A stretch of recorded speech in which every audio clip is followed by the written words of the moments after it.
Good morning students. आज हम लोग बात करेंगे कि विद इन 10 डेज 10 दिनों के अंदर अंग्रेजी कैसे बोलें। अब 10 दिनों के लिए अंग्रेजी कैसे बोले, उसके लिए सबसे पहले जो हम लोगों को जानना है वो जानना है कि टेंस, और टेंस हम लोगों ने सीख लिया है। तो टेंस के बाद जो मेन वर्ब होता है उस मेन वर्ब का कंसेप्ट समझना पड़ेगा। सबसे पहले कि मेन वर्ब का जो कंसेप्ट है उस कंसेप्ट को हमको समझना पड़ेगा। और उसके साथ ही साथ जितनी भी वाक्य हमारे मस्तिष्क में बनते हैं, जितने भी वाक्य हमारे मस्तिष्क में बनते हैं, उस सारी वाक्य हमारे जो ग्रामर में है उस ग्रामर पे हमको ध्यान देना होगा। One thing I would like to say that most of the students and the most of the people say that there is no need of the grammar for the speaking English. I don't accept it because I have seen number of the boys, they are speaking English, they have a good grammar, but they have not a deep knowledge in the English, but they are speaking. They are not getting the English atmosphere. In spite of it, they are speaking. Number of the person, they don't have a good atmosphere. They are talking in Bhojpuri. Everywhere they are getting the Bhojpuri atmosphere, but they are speaking English. Reason is only that they have a knowledge. Which knowledge is necessary for the spoken English they have. तो जो same thing आपको आज मैं समझाने की कोशिश कर रहा हूँ कि आप जो इस गलतफहमी में है कि अगर हम इंग्लिश मीडियम स्टूडेंट होते हैं तो अंग्रेजी बोल लेते हैं, वहाँ पे ग्रामर की ज़रूरत नहीं है। अगर हमें इंग्लिश फ्रेंड मिल जाता तो हम अंग्रेजी बोल लेते, तो ऐसा कुछ भी नहीं है। अगर आपके पास न इंग्लिश एटमॉस्फेयर है, न इंग्लिश स्टूडेंट्स हैं, आपके पास भोजपुरी माहौल है, लेकिन आपके पास कुछ चीज़ें होंगी जो बेसिक चीज़ें होंगी, तो आप अंग्रेजी बोलेंगे। जैसे एक उदाहरण के रूप में दे रहा हूँ, जैसे आपसे अगर कोई पूछता है कि इस प्ले का हिंदी क्या होगा, PLAY, प्ले का हिंदी क्या होगा, तो आपको याद है कि प्ले का हिंदी आप बोलेंगे कि खेलना। लेकिन बिल्कुल प्ले का हिंदी खेलना होता है, लेकिन प्ले का हिंदी 3 होता है। यानी कि किसी भी मेन वर्ब हो, उस मेन वर्ब का हिंदी 3 होता है और तीनों कंसेप्ट को जानना पड़ेगा। जैसे मान लीजिए प्ले है, तो इस प्ले का हिंदी होता है खेलो, इस प्ले का हिंदी होता है खेलता है, और इस प्ले का हिंदी होता है खेलना। तो किसी भी एक मेन वर्ब जो आपके सामने आता है, उपस्थित होता है, उस उपस्थित को 3 हो और तीनों को जानना पड़ेगा।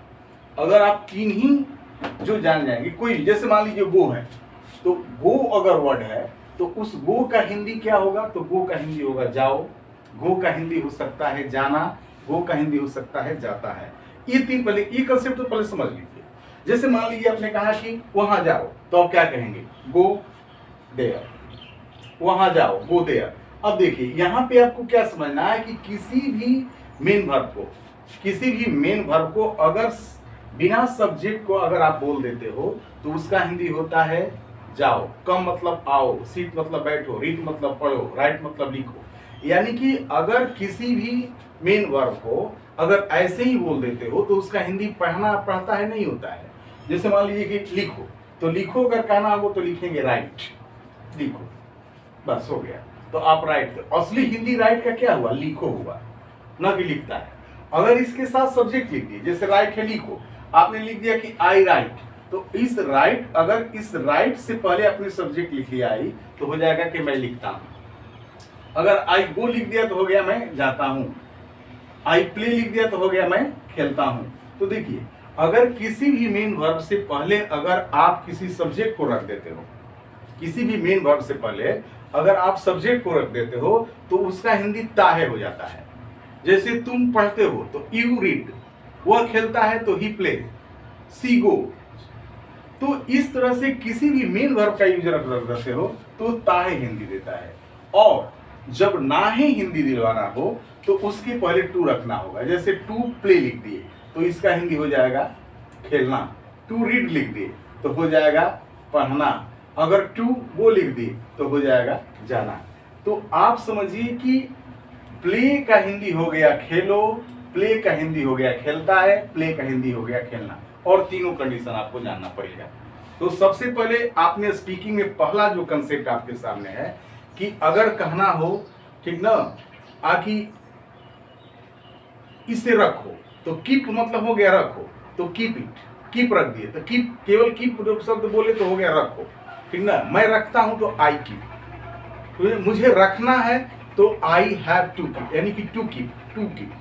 तो इस तरह से, तो सबसे पहले जो हम लोगों को पहला कंसेप्ट है आखिर जो स्टेप 1 जो सीखना है हम लोगों को, स्टेप 1 वो सीखना है कि पहले किसी भी मेन वर्ब का, जैसे मान लीजिए गोही हो गया, तो इसके 3 हिंदी होते हैं, और 3 हिंदी होते हैं ना कि जाओ, जाता है और जाना। अगर मेन वर्ब हमारा हो गया स्पीक, तो इसका हिंदी हो गया बोलो, बोलना और बोलता है। और ये तीनों कंडीशन कैसे यूज करते हैं ये जानना पड़ेगा। दूसरा हम लोगों को स्टेप है जो स्पीकिंग के लिए जरूरी है, और इससे पहले मैं एक बता देता हूँ आपको बात, कि जो लोग आपको ये समझाते हैं बेटा कि if you want to the speak English then you should think in English not in Hindi, तो आप बताओ कि अगर, और बहुत सारे लोग ये भी कहते हैं कि आपने अगर हिंदी सीखा है तो हिंदी अगर बोलते हैं तो हिंदी कब बोल सके।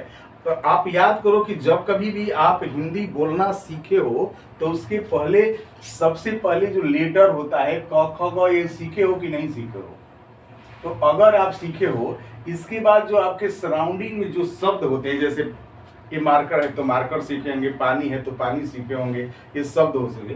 उसी तरह इंग्लिश में आपको स्टेप 2 में आपको लेटर पहले सीखना पड़ेगा, अक्षर सीखना पड़ेगा, और इसके बाद वर्ड्स तो आपको सीखना ही पड़ेगा, यानी कि वर्ड मीनिंग तो आपको जानना ही पड़ेगा। बहुत डीप नॉलेज में तो नहीं जाना है, लेकिन उतना तो आपको जानना ही पड़ेगा बेटा। लेटर यानी कि आपका जो इंग्लिश का लेटर है वो जानना पड़ेगा, जो आपकी सराउंडिंग में जो वर्ड मीनिंग है उस वर्ड को जानना ही पड़ेगा। कि पानी को हम वाटर कहते हैं, ठीक है, जैसे पेपर कहते हैं, टीवी कहते हैं, तो जो इंग्लिश वर्ड है पेन कहते हैं, कॉपी कहते हैं, तो इतना तो जानना ही पड़ेगा, डीप में नहीं जाना है। और तीसरा ग्रामर के लिए कि अगर कोई भी वर्ड है हिंदी में, अगर कोई भी हिंदी में वर्ड है, हिंदी अगर आप सेंटेंस बोलते होंगे तो उसमें आपको समझ में आता होगा ना कि सब्जेक्ट क्या है। उसी तरह से सब्जेक्ट, तो सब्जेक्ट के लिए आपको जानना पड़ेगा कि प्रोनाउन जानना पड़ेगा, प्रोनाउन। तो एक टेंस के बाद जो ग्रामर में जानना होगा वो प्रोनाउन जानना होगा। प्रोनाउन में जैसे मैं अपना काम करता हूँ, तुम अपना काम करता हो, वे लोग अपना काम करते हैं, तो जैसा सब्जेक्ट रहता है उसका अपना होता है, तो दे का अपना देर होता है। जैसे कोई अपना काम करता है, जैसे मान लीजिए सेंटेंस हो गया कोई अपना काम करता है, तो कोई अपना काम करता है, तो कोई अपना काम करता है, तो ये कोई क्या है, प्रोनाउन है, तो आपको जानना पड़ेगा समवन। अब कोई का अपना होता है समवन डज हिज वर्क, तो ये आपको जानना पड़ेगा कि समवन के साथ हिज का प्रयोग करते हैं। तो यानी कि स्टेप 3 में आपको सिलेबस में प्रोनाउन जानना ही पड़ेगा। अगर ये आप नहीं जानते हैं तो फिर आपको कोई एटमॉस्फेयर नहीं मिलेगा, कोई बताने वाला नहीं, तो प्रोनाउन आपको जानना पड़ेगा। और आपको 10 दिनों का अंग्रेजी बोलना है तो सबसे पहले आपको टेंस जानना पड़ेगा, जो कि टेंस हम आपको पूरी अच्छी तरह से बता दिया। दूसरा आपको एक गो, स्पीक, रीड, इस तरह के जो वर्ड है उसके 3 मीनिंग होता है, तीनों का यूज। और आगे देखिए, आगे हम लोगों को 4th स्टेप में, यानी कि स्टेप नंबर 4 जो ग्रामर से रिलेटेड है, वो हम लोगों को जानना है। कि जैसे मान लीजिए कि आपको कहना है कि यहाँ मंदिर पाया जाता है, जहां यहाँ मंदिर, इस शहर में सोना पाया जाता है, सोना पाया जाता है, चाहे पाई जाती है, सब बोलता है पाई जाती है। तो अब ऐसे सेंटेंस होंगे, तो ऐसे सेंटेंस की इंग्लिश क्या होता है, तो इसके लिए वॉइस की जरूरत है, पैसिव वॉइस, यानी कि आपको वॉइस जानना पड़ेगा, ठीक है। बच्चों को यहाँ पढ़ाया जाता है, उन लोगों को बुलाया जा रहा है, यह काम किया जा रहा है। तो इस तरह की जो सेंटेंसेज आपके माइंड में आएंगे, तो उसके लिए स्ट्रक्चर क्या होता है, वॉइस। तो आपको ग्रामर में 4th स्टेप में वॉइस जानना पड़ेगा, वॉइस और एक्टिव पैसिव, तो एक्टिव पैसिव। और 4th नंबर में, स्टेप 4th नंबर में आपको जानना पड़ेगा सॉरी स्टेप 5 में लास्ट में जो 5वां नंबर है वो आपको ग्रामर से रिलेटेड है कि टेंस हो गया, प्रोनाउन हो गया, वॉइस हो गया। इसके बाद आपको मोडल वर्ब जानना पड़ेगा। मोडल वर्ब्स, तो मोडल वर्ब्स में क्या है? मोडल वर्ब्स में तो मोडल वर्ब्स में है can, could, may, might, should. जैसे मुझे जाना चाहिए, वह खेल सकता है, क्या तुम मुझे अपना कलम दोगे? तो इस तरह की सेंटेंस है मोडल वर्ब्स। तो मैं आपको प्रोमिस करता हूं कि इस 10 डेज के अंदर हमने टेंस तो ले लिया है, टेंस के बाद आपको प्रोनाउन, मोडल वर्ब्स और पैसिव वॉइस ये सारा चीज मैं बताऊंगा। और इसके बाद हम लोग डे बाय डे प्रैक्टिस करेंगे। We need a practice. अगर हम प्रैक्टिस करते हैं तो खूब बेहतरीन ढंग से अंग्रेजी बोल सकते हैं। तो दोस्तों, आपको एक लास्ट में कह रहा हूं कि सबसे पहले अगर आपके माइंड में ये सेट हुआ होगा कि अंग्रेजी बोलने के लिए अंग्रेजी एटमॉस्फेयर की जरूरत है, तो ये कतई नहीं। Without getting English atmosphere you can speak English. अगर आपके मस्तिष्क में ये होगा कि अगर हम इंग्लिश मीडियम स्टूडेंट होंगे तभी अंग्रेजी बोल सकते हैं, तो ऐसा कुछ भी नहीं है।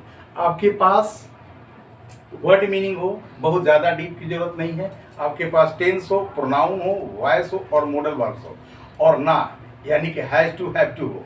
जैसे मुझे जाना है तो आई हैव टू गो, उसे खेलना है तो ही हैज टू प्ले। तो इस तरह की सेंटेंस अगर आपके पास आता है, you can speak well English. Thank you. फिर हम लोग मिलेंगे अगले वीडियो में।